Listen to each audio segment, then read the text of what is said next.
Dreamscape, may mga nakahanda pang bagong project. Sa kanyang X account, hindi na maitago ni Dreamscape Entertainment Head of Publicity Eric Jan Salud ang kanyang pananabik sa isa pang pangmalakasang proyekto ang ihahain ng naturang production arm ng ABS-CBN.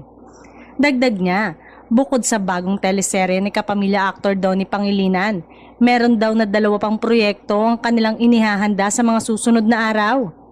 Matapos ang matagumpay ng kanyang unang solo project bilang hurado sa katatapos na Pilipinas Got Talent Season 7. Nagbabalik sa paggawa ng teleserye si kapamilya aktor Donnie Pangilinan.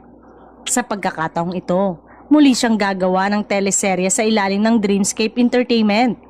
Kasama niya sa larawan ng pamunuan ng Dreamscape sa pangunguna ng head nito na si Kylie Manalo Balagtas, ang kanyang mami na si Miss Maricel Laksa Pangilinan at ang ilan sa mga boss ng ABS-CBN gaya ng Entertainment at Star Magic Head, Direk Laurenti Jogi.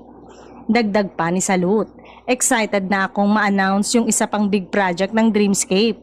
Bukod sa magandang story, kakaibang casting as in.